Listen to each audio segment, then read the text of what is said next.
MQM के धड़े आज फिर से एक हो गए।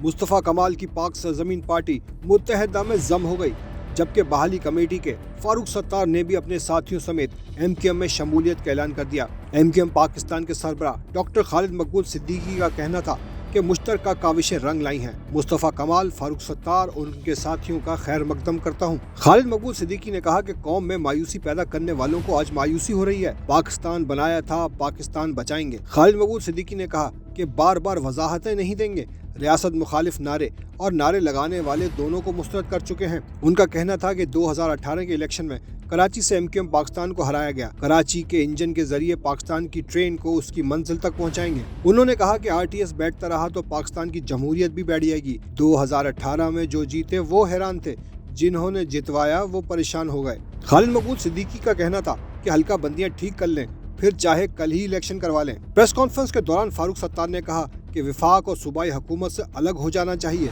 जिस पर खालिद मकबूल सिद्दीकी ने फारूक सत्तार को टोकते हुए कहा कि पॉलिसी स्टेटमेंट ना दें। मुस्तफा कमाल का कहना था कि आज तारीखी दिन है, आज ना समझ में आने वाले फैसले होने जा रहे हैं। अल्ताफ हुसैन से कोई जाती लड़ाई नहीं थी, जो कुछ बंटता था सबको मिलता था। मुस्तफा कमाल ने कहा कि रोजाना पाकिस्तान की रियासत और पाकिस्तान की फौज को गाली दी जा रही थी। कराची को रॉ के तसल्लुत से इसलिए आजाद नहीं करवाया कि आसिफ जरदारी का उस पर तसल्लुत हो। उन्होंने कहा आज मुस्तफा कमाल और उसके साथी एक और हिजरत कर रहे हैं। ये हिजरत PSP से MQM की तरफ है।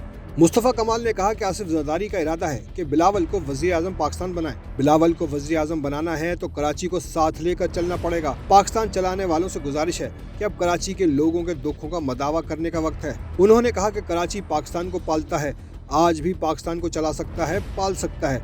एस्टेब्लिशमेंट से कहता हूँ, कराची के नौजवानों को एक बार फिर मुकम्मल माफी दी जाए। मुस्तफा कमाल ने कहा कि खालिद मकबूल सिद्दीकी भाई की रहनुमाई में काम करेंगे। उन्होंने ये भी कहा कि कोई कुरंगी कोई सेंट्रल जिले पर कब्जे का ख्वाब देख रहा है, जरा सा शरीफ क्या हुए पूरा शहरी बदमाश हो गया। डॉक्टर फारूक सत्तार ने कहा कि आज एक मुतहरिक और मुनज़्ज़म MQM शुरू करने जा रहे हैं, एक रीब्रांडेड, एक रिफॉर्म MQM सामने ला रहे हैं। उनका कहना था कि जेनेवा से $10 अरब मिलने पर खुश हो रहे हैं। कराची को मौका दें, $10 अरब तनहा कराची कमा कर दे सकता है। फारूक सत्तार ने ये भी धमकी दी कि शारा फैसल पर धरना दे दें तो देखते हैं फिर 15 जनवरी का इलेक्शन कैसे होता है।